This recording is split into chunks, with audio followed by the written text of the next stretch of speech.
السلام علیکم ورحمۃ اللہ وبرکاتہ۔ محترم ناظرین، امید ہے کہ آپ حضرات خیر و عافیت سے ہوں گے۔ اللہ تعالیٰ آپ سبھی کو صحیح سلامت رکھے، ایمان کی حالت میں رکھے، اور اللہ تعالیٰ آپ سبھی کو حج 2023 کے لیے اپنی بارگاہ میں قبول فرمائے اور آپ کا حج میں جانا مقدر فرمائے، آسانی اللہ تعالیٰ پیدا فرمائے، اور جلد سے جلد اللہ تعالیٰ آپ کو اپنی منظوری کی خبر سنائے۔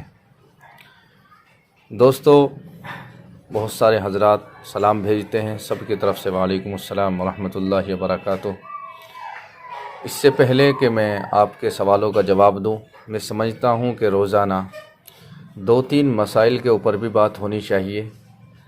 کچھ بہنیں سوال بھی کرتی ہے، تو اگر مسائل کا وہاں پتہ نہیں ہوگا تو آپ کے اوپر دم پڑنے کا خطرہ ہے۔ اس لیے میں سمجھتا ہوں کہ آپ کے سوالوں کے جواب کے ساتھ ساتھ اور خاص جو نیوز آتی ہے، نئی اپڈیٹ آتی ہے حج کے بارے میں، اس کے ساتھ ساتھ 1-2 مسائل بھی روزانہ آپ کو بتا دیے جائیں تو یہ آپ کے لیے میرے خیال سے بہت بہتر ہوگا۔ جو حضرات چاہتے ہیں کہ ہاں روزانہ 1-2 مسائل بھی بتائے جائیں تو وہ کومنٹ میں ہاں کرے کہ ہاں یہ بتانا چاہیے یا نہیں۔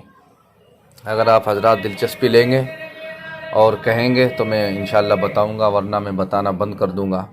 آج شروع کر کے دیکھتا ہوں، 2-3 مسائل بتاؤں گا، پھر آپ کے سوالوں کا جواب دوں گا انشاءاللہ۔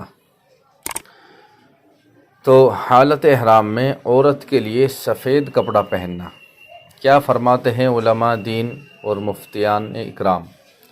مسئلہ ذیل کے بارے میں، کیا عورت کے لیے احرام کی حالت میں کسی طرح کے لباس کی ممانعت ہے، یعنی منع ہے؟ ہمارے یہاں یہ مسئلہ مشہور ہے کہ عورت سفید کپڑے نہیں پہن سکتی، مکروہ ہے۔ ایسے ہی عورت سفید کپڑے پہن کر حج کو نہ جائے بلکہ رنگین کپڑے پہنے۔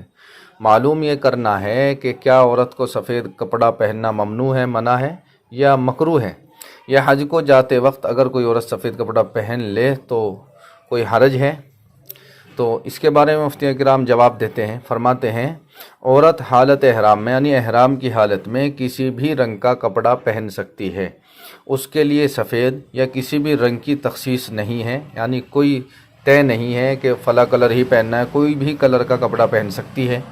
البتہ یہ بات یاد رہے کہ خوشبو میں رنگا ہوا کپڑا پہننا ممنوع ہے، منع ہے۔ یعنی کپڑا ایسا نہ پہنے کہ وہ خوشبو کے اندر ہی رنگا گیا ہو، اس کے اندر سے خوشبو آ رہی ہو، اور ایسا کپڑا نہ پہنے۔ باقی کسی بھی کلر کا ہو تو چلے گا، اس میں کوئی دقت نہیں ہے۔ ایک اہم مسئلہ یہ ہے کہ عورت کا حالت احرام میں، احرام کی حالت میں میک اپ کر کے ادھر ادھر گھومنا یہ کیسا ہے؟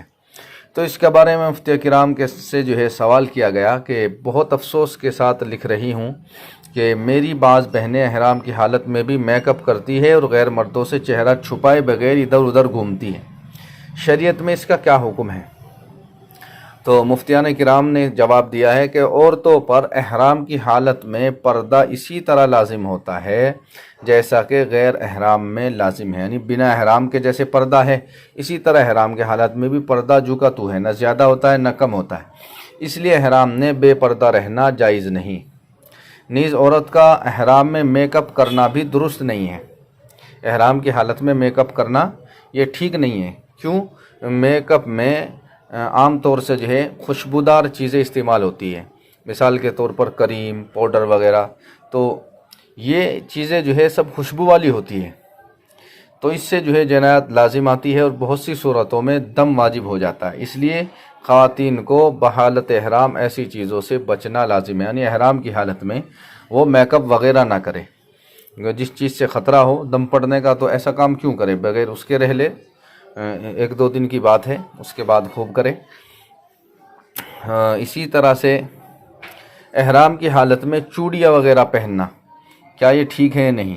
تو مفتی صاحب سے پوچھا گیا کہ ہمارے یہاں اہل علم کے گھرانے کی عورتوں کا کہنا ہے، یعنی جو عورتیں پڑھی لکھی ہے وہ کہتی ہے، اور ممکن ہو کہ اہل علم نے عورتوں کو بتایا ہو کہ عورت جب حج کو جائے تو احرام کی حالت میں ناک سے لونگ، کانوں سے بالی، بندے، پاؤں سے پٹی یا پازیب، ہاتھوں سے کنگن یا چوڑی وغیرہ اور انگلیوں سے انگوٹھی، یہ سب چیزیں احرام کی حالت میں نکال دینا چاہیے، اور عورت کو احرام میں ایسا ہو جانا چاہیے جیسا کہ میت کفن پہنے ہوں۔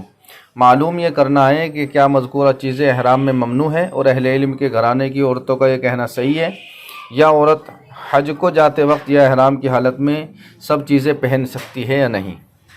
تو مفتی صاحب نے اس کا جواب دیا ہے کہ احرام کی حالت میں عورت کے لیے زیورات اور چوڑیاں وغیرہ پہننے کی اجازت ہے، یعنی وہ ناک میں جو ہے جو بھی پہنتی ہے لونگ وغیرہ، اور اسی طرح سے کانوں میں بالے وغیرہ جو پہنتی ہیں اور چوڑیاں وغیرہ، تو یہ سب پہننا جائز ہے۔ جن عورتوں نے مسئلہ بتایا ہے، بہت سی عورتیں ایسے من گھڑت مسئلے بتاتی ہیں، تو انہوں نے غلط بتایا ہے۔ احرام کی حالت میں زیورات، چوڑی وغیرہ سب کچھ پہن سکتی ہے، اس میں کوئی دقت نہیں ہے۔ تو یہ آج کے سوال تھے اور میں نے ان کا جواب دیا، امید ہے کہ اس سے بڑا فائدہ ہوگا۔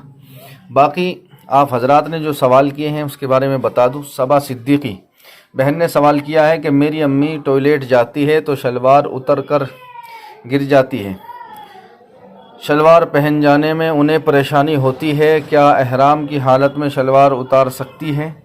جی ہاں، احرام کی حالت میں اگر شلوار اتر جائے تو کوئی دقت والی بات نہیں ہے۔ جیسے ٹوائلٹ میں جاتے ہیں، استنجا وغیرہ کرتے ہیں، ظاہر سی بات ہے شلوار تو اتارنی ہی پڑے گی، تو اس سے جو ہے کوئی دم کچھ نہیں ہے۔ اگر اتر جائے یا نیچے بھی گر جائے تو اٹھا کر پہن سکتی ہے، بس دھیان یہ رہے کہ ناپاک نہ ہو جائے۔ تو ٹوائلٹ وغیرہ میں اگر گرے گی تو ظاہر سی بات ہے ناپاک ہو جائے گی، تو اس کی احتیاط کریں، یا ایسا کریں کہ اتار کر الگ رکھ دیں استنجے سے فارغ ہو کر، اور نیچے کا حصہ دھو کر کے اس کے بعد پہن لیں، تو یہ بھی بہتر رہے گا۔ اسی طرح سے مہدی حسن بھائی انہوں نے کہا ہے کہ حضرت قرہ اسٹیٹ لیول سے ہوگا یا کنٹری لیول سے میں؟ بھائی قرہ جب ہوگا پہلے ڈائریکٹ سلیکشن ہوگا، اس کے بعد قرہ ہوگا۔ قرہ جب ہوگا تو یہ جو ہے کنٹری لیول پر ہوگا، ایک ہی دن میں سب کا قرہ ہوگا اور ایک ہی دن میں سب کو پتہ چل جائے گا۔ ابھی پہلے ڈائریکٹ سلیکشن جو ہے انشاءاللہ کل سے شروع ہو جائے گا، اور اس کے بعد میں پھر جو ہے قرہ ہوگا۔ قرے کی باقاعدہ تاریخ کا اعلان ہوگا، کون سی تاریخ میں ہوگا، تو انشاءاللہ جیسی ہی خبر ملے گی آپ کو اور سبھی دوستوں کو جو ہے ضرور بتانے کی کوشش کروں گا۔ اسی طرح سے عامر حسن بھائی نے پوچھا ہے کہ احرام کی حالت میں شریر پر چادر اوڑھ سکتے ہیں؟ بھائی وہاں تو بہت گرمی ہے، احرام کی جو چادر ہے آپ کو وہی اوڑھ کے رکھنی ہے۔ باقی اگر آپ کو سونا ہے احرام کی حالت میں تو آپ چادر اوڑھ سکتے ہیں، اپنا چہرہ آپ کو نہیں ڈھکنا، اس بات کا خیال رکھنا ہے۔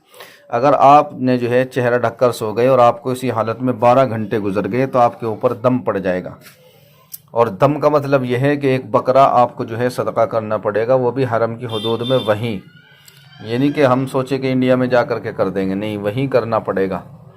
اس لیے آپ جو ہے احتیاط کریں، کیونکہ ایسا ہوتا ہے وہاں اے سی وغیرہ چلتی ہے، اگر آپ بدن پر اوڑھ کر چادر سو گئے اور آنکھ لگنے کے بعد ٹھنڈ لگی تو آپ نیند میں جو ہے اسے سر کے اوپر بھی لے لو گے، تو ایسا نہ ہو کہ آپ کے اوپر دم پڑ جائے۔ تو اس سے جو ہے آپ کو بہت احتیاط کرنی ہے۔ نیچے بدن پر اوڑھ سکتے ہیں، منہ کے اوپر آپ کو نہیں اوڑھنی ہے۔ اسی طرح سے سید بھائی انہوں نے پوچھا ہے کہ انڈیا کا سم سعودی میں چلے گا کیا؟ جی ہاں، انڈیا کا سم جو ہے صرف ایئرٹیل کا سعودی میں چلتا ہے، ایئرٹیل کے علاوہ جیو وغیرہ کا وہاں نہیں چلتا۔ اور ایئرٹیل کا سم بھی جب آپ اس میں جو ہے انٹرنیشنل ریچارج کرائیں گے رومنگ کا، جب چلے گا، ٹاور وغیرہ آتے رہیں گے، اگر ریچارج نہیں کرائیں گے تو فون نہیں آئے گا، باقی وہاں چلے گا۔ اور جیسے جیو وغیرہ کا ہے، وہاں جاتے ہی اس میں ٹاور وغیرہ آنا سب کچھ بند ہو جاتا ہے، اور ایسا ہو جاتا ہے کہ موبائل میں سم ہی نہیں ہے، تو صرف ایئرٹیل کا چلتا ہے۔ تو اس میں اگر آپ ریچارج کرا لیں گے چلے گا، باقی وہاں میری رائے یہ ہے کہ آپ وہاں جا کر سم لے لینا، سم فری میں ہی مل جاتے ہیں، اپنی آئی ڈی دکھا کر کے اور اس میں ریچارج وغیرہ کرا لینا، وہ آسان رہے گا۔ اور سب سے زیادہ آسان یہ رہے گا کہ ہر بلڈنگ میں جو بھی آپ کو بلڈنگ ملے گی وائی فائی لگی ہوئی ہے، اور وہ بالکل فری ہے، اور اس کا پاس ورڈ باقاعدہ ایک پیج، ایک پرچے پر لکھ کر جو ہے وہ چپکا کے رکھتے ہیں وہیں، آپ وہ پاس ورڈ ڈال کر آپ اس سے خوب گھر بات کریں، اگر کرنے کی ضرورت پڑے، زیادہ بات بھی نہ کریں، تو اس میں جو ہے بہت آسان رہے گا۔ باقی موبائل سے فون کرنے میں بہت مہنگا پڑتا ہے، سب سے مہنگی چیز مجھے وہاں جو ہے موبائل کا خرچہ بہت زیادہ مہنگا لگا ہے، تو اس لیے آپ اس سے جو ہے احتراز کریں، پرہیز کریں۔ تو دوستو یہ تھے آج کے سوال جو میں نے آپ کو جواب دیے ہیں۔ کچھ لوگوں نے دعاؤں کے لیے کہا ہے، تو سبھی کے لیے دعا گو ہوں کہ اللہ تبارک و تعالی سب کی مشکلیں آسان فرمائے، سب کی ضرورتوں کو اپنے خزانے سے پوری فرمائے، اور حج 2023 میں جانا سب کے لیے آسان فرمائے۔ تو دوستو ویڈیو اچھی لگی ہے تو ویڈیو کو لائک کریں، شیئر کریں، واٹس ایپ پر فیس بک پر شیئر کر دیں، اور چینل کو سبسکرائب نہیں کیا تو جلدی سے کر لیں تاکہ آنے والی ویڈیو کا نوٹیفیکیشن آپ کو ملتا رہے۔ آئیے چلتے ہیں، پھر ملاقات ہوگی۔ السلام علیکم ورحمۃ اللہ وبرکاتہ۔